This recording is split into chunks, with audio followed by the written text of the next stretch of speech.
Could I corrupt these heroes? That is what we're going to be talking about today, okay? And understand this, brother. I made a video talking about villains I could reason with. And there was a pretty good commenter that suggested this video. And I'm going to be honest with you. Banger idea. This is actually a good one. I'm kind of surprised I haven't thought about this one. Because I like when we're talking like the philosophy of heroes and villains. The idea that the entirety of, like, the hero's journey could have been uplifted by literally just a simple moral argument. Like, I'm gonna be honest with you, okay? I'm gonna spill the beans because I'm gonna put it... I think he's in the thumbnail, so it's not really a spoiler.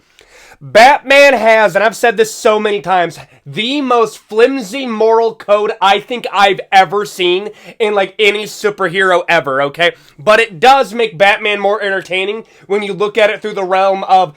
Wow, this is like a billionaire philanthropist that has like a literal 7-year-old's idea of morality. Like, I'm not kidding. Like, that's really what it is, okay? But then when we cover other heroes, brother, they're literally like one slight inconvenience away from literally destroying everything. Okay, like, no, like, they're so far on that line that I'm kind of like, bro, how have you not... How have you not got... Like, you have every right to be a villain right now.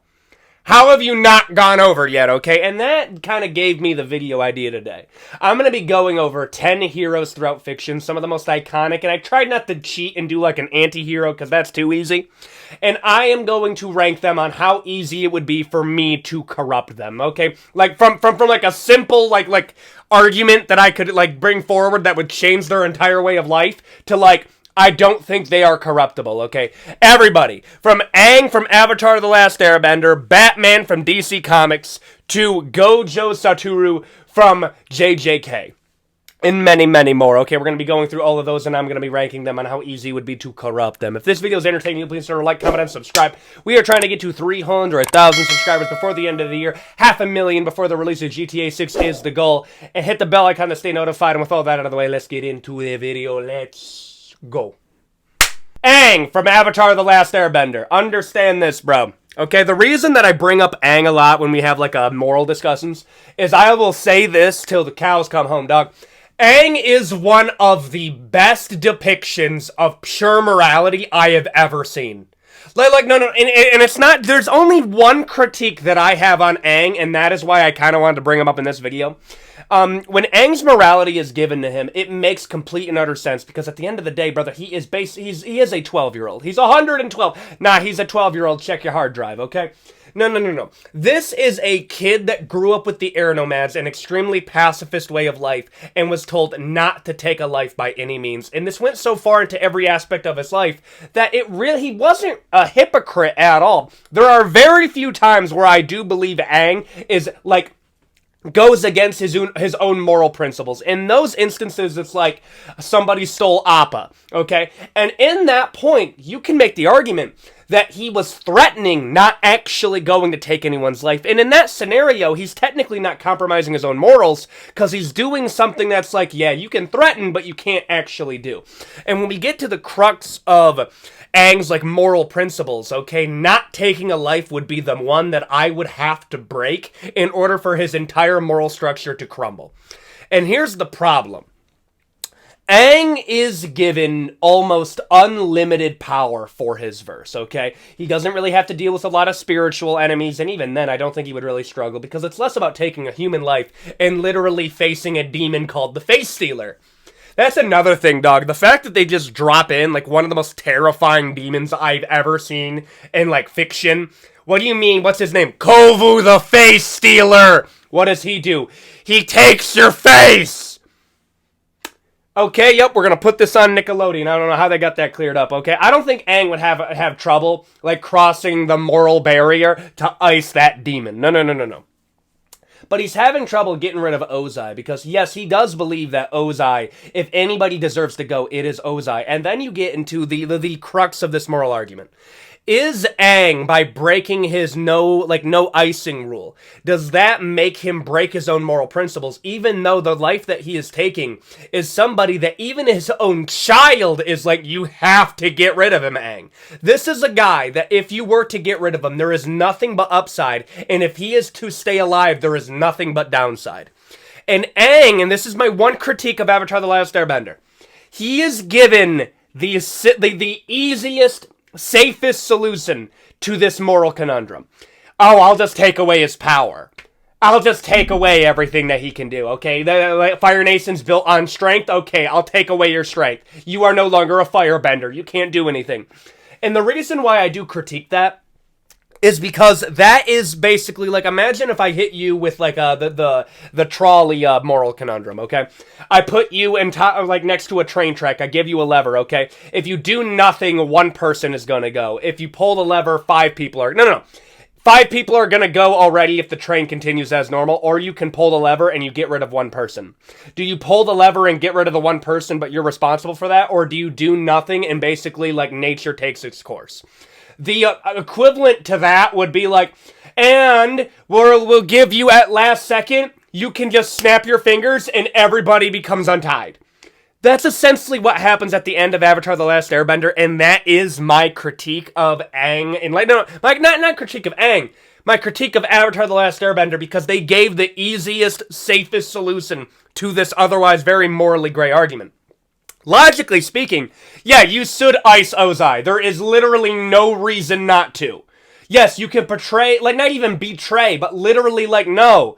Add on to your moral principle, okay? You can take a life if this guy literally brings no value. He does nothing but make existence worse for literally everybody else.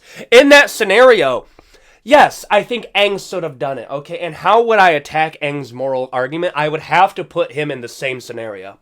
In this, I'd probably do something, okay, I mean, that's another thing. Like, Aang later becoming a father, you think that there would be, like, a moral switch here. Like, I would like to think that if somebody took the life of one of Aang's children, he would not hesitate for a second. But no, anybody that's morally bad, he comes in and he takes their bending away. And we do see the consequences of that. Okay? Like, no, sometimes taking their bending away and leaving them alive ends up making it worse for people down the line. Like, if you're looking at, like, Legend of Korra, like, one of the best things that Legend of Korra did is that they show that there are consequences to Aang's pacifism.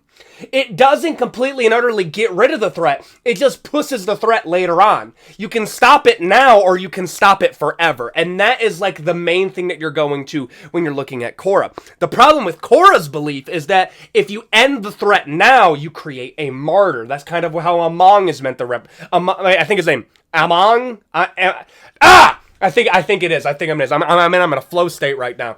Because I do like how Legend of Korra Season 1 and the ending of Avatar, The Last Airbender, kind of play as two foils to each other. Because you see the consequences of Aang's way of thinking and how he deals with threats, and then you also see some of the benefits and also some of the downsides of how Korra deals with it.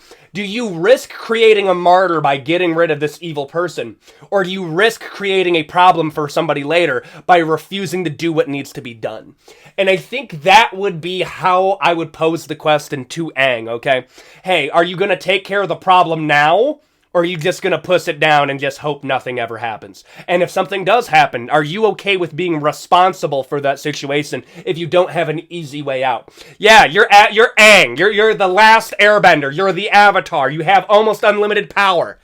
But what are you going to do if somebody else is suffering because you, the most powerful person here, didn't have the cojones to deal with the threat when it was right in front of you? And now people that are weaker than you, everybody else is going to have to suffer the consequences for your pacifism. It is easy to talk about morals when you stand upon a spire of safety, bro. Okay? That is how I like to think about it when I'm looking at Aang, okay? And here's the truth. I don't think Aang is corruptible. I don't think I would get through to him. He has a childlike naivety and infinite power. That would be the problem that I would deal with when I'm talking to Aang, that I wouldn't be able to get him desperate enough to break his morals, but that would be my moral argument against him. But yeah, uncorruptible. Captain America. I'm going to do the MCU version just because I think this one's a bit more entertaining, because if somebody's going to do comics being like, well, actually, he turned bad. Yeah, that's too easy. That's too easy.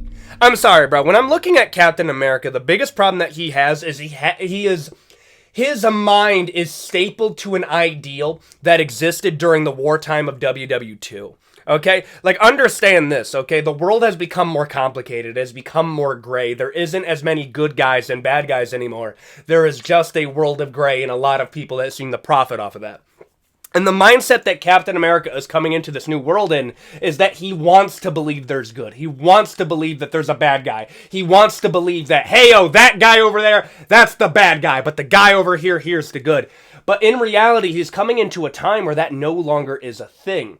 Now, if I'm going to attack the morals of Captain America, I would probably go into that. I would probably be like, Ayo, Cap, I understand that you like seem to have like this whole thing where you're like, hey, like that's not even the most effective way that I would have to do it. I wouldn't even have to go after like any of his trust in institutions because he doesn't even trust the institutions. What I would go is, hey, oh Cap, do you think that you would be better if you ran these things? Yeah, no. Like, I would play into his own sense of moral superiority because that's the one weakness that I do see in Captain America. He believes himself to be the moral police, and he trusts that to the point that he even creates his own faction against Iron Man. Whether he was correct or not, that is a vector that you can go. This is a man that believes his own morals to be superior to others, even though he's not going to go out of his way to be like, actually, no, you probably could. Like, I'm thinking about this on the fly, because I'm also like, bro, you could kind of force Captain America into an almost like pseudo-fascist dictator role. Like, you could. Like, granted, you would have to phrase it in, like, a different way. Like, you would have to be like, no, this is the way that we go. And I'm over here like, yeah, that's how every evil movement has ever started. Yeah, this is the path that we take. This is the way that we go. And that would be the way that I would go into a Captain America. It's like, well, people in power are going to be easily corruptible. It's like, well, Cap, then you think you could take it? You think you can be the one that can be in power then? Well, I don't know. Okay, so you're going to allow these evil people to continuously get in power, to continue to uphold power structures that are going to hurt more and more people? Or are you going to go in and you are going to take that? Either way, I'm going to get him to fold on one of his moral poles, because I'm either going to get him to the point where he has to pursue power to impose his more pure morals, or I'm going to get him to a point where he's going to do stuff to further get himself closer to the morals of those in power, because he does want to trust these institutions. So either I get Captain America to burn down the institutions that he used to stand for, or I get him to uphold these institutions and the bad that comes with them. That would be the two ways, my little two-facet attack of how I would go at Captain America. And we even see this subtly in Captain America Civil War, where he does have a more intrinsic loyalty to those that were around him during that time, that being like a Bucky Barnes, a Sam Wilson, and then you can use that loyalty against him. Honestly, bro, like, there's so many vectors that you can go at Captain America with. It's more or less like, do I attack your loyalty to your friends? Do I expose the trust and naivety that you have to some of these institutions, like these power institutions? Or do I fuel your moral superiority so you impose your own morals by trying to gain more power because you view that as the better of the lesser of the two evils? That would be the way that I would go at a Captain America. He is corruptible. It would take some time. It would take time. But I am putting him in the middle of the road of how I would be able to do it. Batman! I'll just be honest with you here, bro. I think Batman has to have the tism, dog. And I mean tism in, like, I could literally show him why his moral framework is so flawed that the only way that this makes sense is if you are like a 7-year-old. And he would still do it, okay? And here's the truth. Even Batman knows how corruptible he is. He's saying some crazy stuff like, well, if I get rid of the Joker, I'll never stop. Huh? Excuse me, what? What did you say? What do you mean? Is that how fragile your mental state is? And I know somebody's gonna go, oh, well, I mean, like, what about the Batman Who Laughs? Okay, you brought up one universe in the multiverse where it just so happens that if you were to ice the Joker, he gives you basically Joker virus and you become a worse version of the Joker. Okay, in that one instance, yeah. However, even that was very situational because you also have to be within proximity to him. And who's brother oh my gosh, bro, I can't believe I'm going into this. Like, the situation that created the Batman Who Laughs is absolutely insanity to me, because it's kind of like, brother, a lot of stuff had to go right for Joker just for that to work, okay? Just to uphold this, like, and that's another thing, bro. The writers are aware of how dumb the moral frame... No, when I mean by dumb, I mean, like, it just doesn't reflect reality at all. That Batman's moral, like, core principles are that they have to go out of their way to give, like, situations where it does make sense. Like number one. What if, okay, if Batman believes in justice so much and he wants the institutions to do their job, what if the same institutions that he's trying to uphold told him, hey, oh, Batman, I need you to ice the Joker. I need you to get rid of the Joker. Are the institutions now flawed now? Okay, are they now flawed? Are they now the ones to blame? Because now they're making you go up against your principles. Okay, Batman?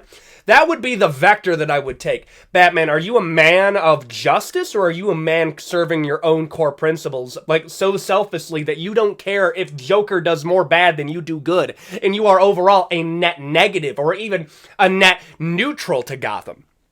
Okay, I'm not going to get into who does more good, Batman or Bruce Wayne. I'm not going to get into that. But what I am going to get into is Batman's moral framework is so dependent on the status quo being upheld. And even if the status quo is like, hey, oh, yeah, we're going to throw Joker into Arkham Asylum for the 17th time. Man, I really hope he doesn't break out. And in that case scenario, Batman, aren't you part of the problem if you're upholding the same system that keeps on regurgitating these outright evil people back in society over and over and over again? Is it really mercy if rehabilitation is not a possibility? Or is this whole thing where you don't want to take the life of somebody that honestly should be taken out, is this more of a moral grandstand that you're doing and less of anything of any real moral substance? The point that I'm trying to make here is a lot of what Batman is doing is him trying to still cope with the loss of his parents, becoming the hero that he wanted at that time. I wanted somebody to step in and that could protect my parents, when in reality, yes, I understand, and that's very tragic. Brother, he's a grown man that dresses up as a bat. Okay, like, on a real note, like, I understand, like, what they're doing, I understand, like all of that. But, like, you can't tell me that Batman has a very stable mind, okay? Like, no, he's mentally insane. He is also insane. Like the actual definition of insanity. When I'm talking about how easy it would be to corrupt Batman, this is where it bothers me. I could point out all day all of the moral inconsistencies, the blatant hypocrisy that Batman demonstrates by upholding and keep on doing this endless rigmarole of bad guy, bad, grab him, put him in place that hold bad guy. Oh, he breaks out over and over and over again. And so him that it does nothing but continue this cycle. And he would still be like, no, I can't. I can't reason with somebody that is not willing to be reasoned with. I cannot apply logic to an illogical person. Brother, if imagine an argument is like if I give you a boat and we're like trying to plug the holes in the boat when like logical fallacies start coming in like water, okay? And one person is doing all the work and I'm over here like, hey, okay, we can do this. Batman is doing the equivalent of grabbing an axe and literally breaking more holes into the bottom of the boat with every passing second. Literally, as he's doing his job, it gets worse and worse and worse from a logical and philosophical point of view. It gets worse. So the point that I'm trying to make here, he's uncorruptible, not because his moral framework is amazing. No. He's uncorruptible because he's dumb.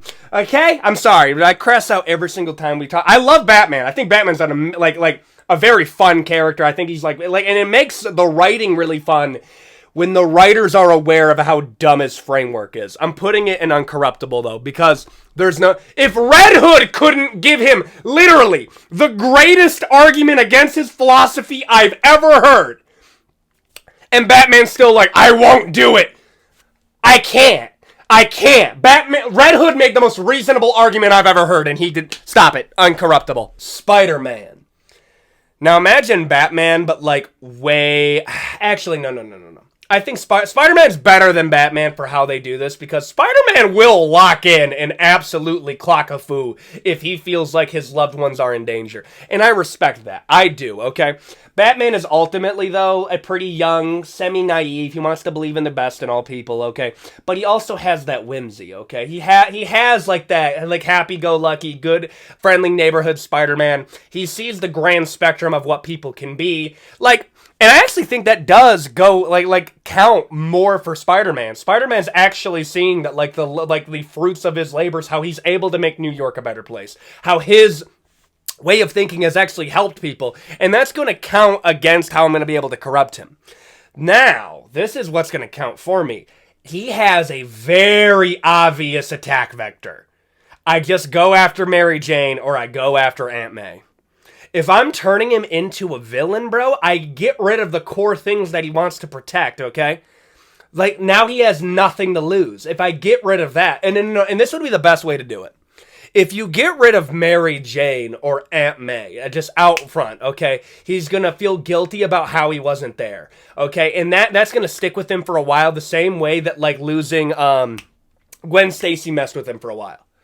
But, and that ties into it as well, how I would corrupt Spider-Man is I would make him think that losing one of his loved ones was something that he did. Not just by not being there, but it was an action that he did, all he spared this one villain. He let this villain go free. And that blind spot, that little bit of mercy that he sewed off, is going to come back to him, and it costed him the life of one of his loved ones. That would be the way that you would do it, okay? And in all honesty, bro, I wouldn't say he's morally fragile, because I literally have to resort to like the Hail Mary of, okay, get rid of one of his loved ones. Like that's what I'm going to have to do in order to get Spider-Man to even slightly buzz on this, because he's actually very morally sound. Like, it makes sense, a lot of what Spider-Man is doing. He's like overall in a good headspace. He has a banging girlfriend in Mary Jane. However, bro, Mary Jane low-key kind of a bop though. That'd be another way that I could do it. That would be another, maybe. I don't know. I'm putting Spider-Man, it would take one really bad day, but I would be able to, like, jostle him enough till he's like, okay, maybe I gotta take the gloves off a little bit. Maybe I gotta extra rough him up. I'm gonna put him in one bad day. Jon Snow. My one big critique of Game of Thrones, especially near the end, is the fact that it goes from being a very, like a nuanced conversation between, like kingdom politics and, like, the moral grayness of warfare, to, by the end of it, Jon Snow is literally just a character from Lord of the Rings. Like he is the most honorable, he's the coolest guy, and there's no real problems with Jon Snow at all. He's just overall a really good guy, and he deserves to be king. And that bothers me, because that is so not what the beginning of the series was. So when I'm looking at Jon Snow, a way that I would probably have to corrupt it even further than like a Daenerys Targaryen is I would remind him that the reason that he's even here at all is he had to show some level of ruthlessness. You did have to send a kid to the gallows. Like, Jon, I do gotta remind you this, dog. Like, ruthlessness is the thing that got you this far, okay? It wasn't mercy, it wasn't restraint. The thing that got you here is that you were willing to do what needed to be done. Well, honor, though. Honor got Ned killed. Okay? Ned's gone because of honor. Your brother is gone because of honor. The Starks are almost gone because of honor. Okay? So drop it. I'm not saying be like a dishonorable person. No. Keep that to a certain point. But stop assuming the best in people, Jon. Okay, there does come a point where you have to look at people that are trying to go after power, and you just assume that they're bad people until proven otherwise. Like, 100%, like, we already saw that he's willing to go far enough to take on a Daenerys Targaryen. We already seen that he's willing to go this far to do that. And I do like to believe that part of the reason that he really wanted to be sent up north beyond the wall is because he didn't want to be corrupted by that same power. And what that implies to me is that he would be corrupted by that power. I think if Jon stayed around and you allowed Jon to become the High King, you allowed him to become the next one, the next of the Stark line, the next of the Targaryen line, I do believe the power would corrupt him, because he would realize that for him to, like, save the most amount of lives, he would have to impose his will the most. Like, let me ask you this, bro, okay? Imagine, I give you two scenarios here, okay? You don't want to be a guy that becomes a dictator. You don't want to be a guy that imposes your will and causes the pain through governance, okay? You don't want to become tyrannical. But on the other side, there's going to be an untold number of people that are either going to suffer from injustices that are done just by normal, like, society, or they're going to be done by, like, other crimes by other people. And the only way that you can stop it is by being tyrannical. Do you become tyrannical to stop it? Do you save lives, but you become a monster in memory? Or do you allow lives to be lost, and you know deep down that you are responsible for those lives being lost because you didn't want to pursue power? The point that I'm trying to make here is, would you rather be remembered and act like a tyrant like 100 years from now, but it meant that you did the thing that needed to be done? Or would you allow these awful things to be done, but you would have to be remembered as a tyrant? That would be the moral conundrum that I would hit Jon Snow with, and I do believe he would take power, and if he took power, he would be corrupted. I'm going to put him in morally fragile, because he's literally like one or the other. It's one or the other I'm going to get him on. I'm going to put him in morally fragile, though. But, yeah, I'm going to put him right there. Superman. Whoo, Superman's tough. I know it's kind of like a meme now, that like evil Superman thing. And here's the truth, though. Evil Superman was cool for a time, but now we're getting to a point where everybody expects evil Superman. Like, we just do, okay? And the problem with that is it really does lose it after a minute. However, this is not a new thing. Superman would 100% become, like, bloodlusted if I took out Lois Lane, if I took out his parents, if I took out people that were close to him. 100% Superman is gonna start going like, okay, maybe I do need to start icing people, okay? If it was something that he feels like he did and he caused, like, the untold loss of life of millions, that's how we get into an injustice. People talk about how, like, man, dude, Superman was just looking for a reason to become a bad guy. He loses Lois Lane, and then all of a sudden he booms space dictator, and I'm over here like, brother, did you even play Injustice? Brother, let me tell you what had to happen for Superman to go bad, oh, by the way, okay? First off, Superman has to have Joker as a villain for like a day. Joker puts a weapon, puts a nuke underneath Metropolis. He kidnaps Lois Lane and Superman's unborn child. Superman comes in, Joker hits him with a fear toxin, so he mistakes Lois Lane for Doomsday, where he grabs Lois Lane, throws her into orbit with, guess what? Yes, Superman's unborn child, by the way.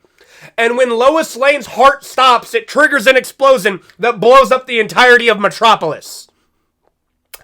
I need you to understand this. Superman was forced to take out Lois Lane, his unborn child, and that inadvertently caused the untold loss of life of everybody in Metropolis. And he blamed Batman because he also was like, Batman, why didn't you get rid of the Joker beforehand? Because logically, and then the worst part about it is that Batman's over here like, oh my goodness, I knew it. Okay, Superman takes out the Joker, and look, it only took that. And I'm over here like, Batman, does it not bother you, like, at all that, like, if you were to have gotten rid of the Joker when you needed to, because Red Hood is a thing in this universe, which implies under the Red Hood storyline did happen in the Injustice universe, that we wouldn't have had this problem, by the way? Like, maybe if you did your damn job and, you know, had some cojones, we wouldn't have this problem. Like, I blame Batman for how Superman went as well. Like, no, Superman had one of the most justified crash outs I've ever seen, bro. But, in terms of Superman, in terms of being corruptible, the truth is, bro, he has a good heart. Like, he just does. Like, do I think he would corrupt that easily? Like, no. If you just took out Lois Lane, I think he would be fine. If you just took out his parents, okay, I think he'd be fine. It's the combination of things, that's what got him. And I'm going to be real here, bro. If all that has to be done to you and the worst thing that you do is become space dictator, I'm going to be real here, dog. You have a good heart, dude. You do have if that's the worst thing that you did, good heart. Arthur Morgan. I know some people are going to say, oh, well, Arthur Morgan did all those bad things, but by the end of it, he learned how to be a good man. No. You're misunderstanding Arthur Morgan. Arthur Morgan would not have been a good guy if he was not faced with his own mortality by literally getting TB. I'll say that right now. Arthur Morgan would have been perfectly fine with maintaining status quo, becoming the lead enforcer of the Vanderlyn gang, if he literally was not faced with his own mortality so directly that he contracted an illness from a guy that he was sent on a job to take their money. Like, I need you to understand all of the things that had to happen for Arthur Morgan to finally be like, hey, yo, maybe I am, like, a bad person and I need to work on this. Like, Arthur knew he was a bad person, but he just didn't feel the need to change. Arthur Morgan, first off, had to have a love interest that he let go because he was part of the gang. He had to have a kid that got iced because of other gangs around the West, okay? He had to lose every outside connection of the Vanderlyn gang in order to him to feel connected to the Vanderlyn gang. He also had to have a borderline brother relationship with John Marston in order for this to work. John had to have a kid, and that's meant to like invoke some type of feeling in Arthur, because he does view Jack Marston as like, man, this is kind of like the kid that I never had. It's kind of strange seeing. Like, I'll say this right now. I don't think Arthur Morgan would have helped John as much if he didn't have Jack. And the reason why is because Arthur feels that John has something and is about to let it go, that Arthur let go and he didn't realize it. He had to get TB from being sent on a job that was ultimately unjust by stealing money and causing this family to be widowed, which is meant to invoke a feeling of what his childhood was like, because, you know, he lost his father, but his father was a bad person. He ended up taking a good father from a pretty loving family, and he blames himself because he is creating the own cycle that this kid is going to become an outlaw too, or worse. So that, like, literally every part of Arthur Morgan's philosophy had to be challenged over and over again for him to understand that's like, oh my goodness, I'm actually like an awful human. And it's not just an awful person, no. Even the things that I think are honorable are actually inherently flawed because of this, and this. In terms of, like, corruptibility, the truth is, dog, not much. Like, truth is not, it wouldn't take a lot. If I cured him of TB, he would still have been a bad person. It literally had to be all of those things lined up for Arthur Morgan to finally be like, oh, whoa, man, yeah, I do need to change, dude. And another thing, like, if Dutch wasn't so obviously, like, a bad person, too, then maybe he still wouldn't have got, like, I'm sorry, bro. I'm sorry. Arthur Morgan, the truth is, dude, he's a good guy with flawed morals. I'm putting him, honestly, bro, top of morally fragile, bro. Actually, one bad day. It would take another bad day. And, brother, imagine if Jack got iced. If Jack Marston got... Yes, one bad day, no question. Satoru Gojo. You know my favorite part of Gojo's character is, honestly? It's the fact that it would make a lot of sense for Gojo to have the same crash out as Geto, but Gojo didn't because he doesn't view himself as responsible as Geto did. Like, Geto got so traumatized by Toji that Geto was like, I need to take out all these monkey people, otherwise known as non-sorcerers. Gojo got so traumatized by Toji that Gojo proceeded to trying to be the most powerful being in the entire verse. That is how bad Toji did both of them, okay? Like, somebody brought this up in, like, the last video. Toji's so powerful that he created two of the biggest rivals in the verse who were best friends because he caused them to be traumatized in two completely different ways. And yes, that is true. And this is what I mean. Gojo has to have his entire life committed into protecting non-sorcerers despite that they have shown him literally nothing but disdain or indifference. Okay, and even by other sorcerers, Gojo's not even really viewed as a person. He's viewed as a weapon to be used against the curses. The only people that Gojo feels any level of connection to is his students, because he ultimately views them as like, these guys are the future, and I want to show them the things that I didn't have. I want to give them a community that I didn't have coming up, and I ultimately want to give them as many chances as possible. That is why he gives Yuji Itadori so many chances, even though they're kind of like, we need to get rid of Yuji.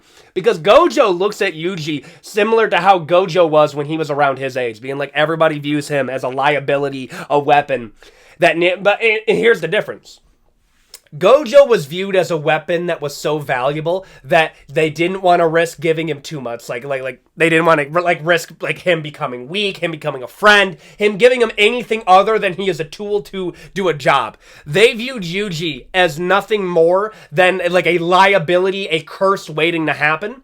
And Gojo feels some level of kinship with Yuji because of that. Even more than, like, I would say somebody like Yuta Okotsu, who's like an actual distant relative of the Gojo clan. So Gojo, if I were to like corrupt him at all, the way that I would have to do that is I would have... because he would still be connected to his students. That would be the biggest vector that would like keep him like pretty connected to the good side. I would probably have to phrase it like if humans started going after his students. Like at what point do you think Gojo just starts murking normal people? Like at what point is he like, you know what? I am done helping people. I hate curses more than I... Like what would it take for Gojo to be like Geto? Honestly, bro, you get rid of Megami and you get rid of Yuji. If you got rid of Yuji and Megami, okay? And it would be it would be like normal people that did it, not sorcerers, not curses. That would be the point where he's like, nah, I'm not saving any of them. All these people suck. I've been so nothing but cruelty from JJK sorcerers. I've so nothing but disdain by the normal people. You know what, bro? Everybody can get it. I don't know if he would go after literally everyone, but he would take out as much a connection as he did to, like, other people that he at least is like, hey, I don't like any of y'all. I'm going to do my own thing, and if you mess with me, hollow purple. I'm going to be real here, dog. He would be corruptible. It would be kind of difficult, but I would still put him in the corruptible category. Luke Skywalker. This is where people get it twisted with Luke, okay? Luke is not the best Jedi. He's not. Like straight up just not, okay? But another problem that I have with Luke is the same problem that I kind of have with Aang, is that the Sith are so bad that anything other than being a Sith is just considered a good thing. Okay, like that's another thing. I've said this so many times. It would be such a more compelling story if you found out that like the Empire actually did help the universe quite a bit in terms of like actually helping like the smallest, most disenfranchised group of people, and it helped them more than the Jedi Council did, because the Jedi Council had their own problems. The Republic had its own problems. The Empire is just worse in literally every single way, so why would anybody ever want to be with the Empire outside of fear? And Luke, when we look at him, the reason I don't think he's the perfect Jedi, because that's Obi-Wan Kenobi. Obi-Wan Kenobi is the greatest personification of what a Jedi is. Luke becomes what a Jedi should be. Yes, no, you should love things. There is some level of anger, but it's the love that balances out the anger and kind of puts you more or less in the middle. The problem is that now becomes the new Jedi. Like, I'm sorry, bro. Tell me I'm wrong. Luke Skywalker is borderline a gray Jedi by the end of Return of the Jedi, because what it ends up turning into is like, no, you should have emotion. Like, you just should. Like no, the Jedi went so far into stoicism, they literally just became like intergalactic peacekeepers that were like hilariously easy to corrupt. Okay, but when we're looking at Luke, I think Luke has had enough hardship that like it kind of hurts, because the way to corrupt him was literally just Ben Solo. If he gets a bad vibe, he immediately starts going back on some of his morals. And I think that's the problem that I have, is that going into Return of the Jedi, or like, no, ending Return of the Jedi, like, Luke has the most morally complete way of dealing with the Force and how the Force should operate. But, like, you go into The Force Awakens in the new trilogy, it literally just destroys the entirety of how Luke thinks. Brother, even Mark Hamill said that the biggest problem that they had with how Disney did Luke Skywalker is that he lost his Jedi school and immediately gave up and let his friends defend for himself. And that he did betray his morals. I'm putting Luke Skywalker, honestly, one bad day, because that's literally what happened. I'm sorry. Y'all talk about Luke like he's the most morally pure character of all time, and he's up there. No, he is very corruptible, because what ended up happening is one bad day he just decided, ayo, deuces, I'm Space Hermit. I'm going to commit the very thing that plunged the Empire to become the Empire and the First Order to rise. I'm going to put him in one bad day, because that's what ended up happening. Optimus Prime. Here's another one, bro. Optimus Prime had literally every reason to just start icing humans. Like, and that's another thing, bro. Realizing that the Decepticons were low-key right is kind of like, we kind of gloss over the fact that, like, in the Michael Bay Transformers movies, the Decepticons were right. Like, they were over here like, bro, they don't view you as people. They view you as machines. And that kind of ties into our treatment on Cybertron. Optimus, we were slaves, okay? We were literally slaves on Cybertron, okay? Do you not think that the humans who have a history of doing stuff like this, if they look slightly different, do you think they're not gonna do this to you? No! Brother, you literally transform into their products! Okay? Like, it's cool. No, turn into a car or whatever, bro. You literally turn into a product that they create for profit. Okay? Like, do you not think that, like, at some point, the humans are gonna be like, hey, that's really cute and all that, like, you're helping us humans, like, beat the Decepticons. But, like, we owe you, like, zero allegiance, though. No, we kind of do owe them allegiance, but what's end up going to happening is that, and what does happen, is the humans just view the Autobots as, like, well, they're eventually going to turn bad. We might as well just get rid of them all. Like, I'll say that multiple times. Optimus Prime has every reason to hate humanity. But he doesn't completely because of Sam Witwicky. I'm not kidding. And it bothers me. Because he naturally should be bad because the Decepticons were right. Like, the Decepticons were right, bro. Like, imagine this, bro. Imagine the humans betray Optimus again and they, like, take out Bumblebee. I do believe Optimus would go bloodthirsty, bro. I'm putting him in morally fragile. I have to put him there, bro.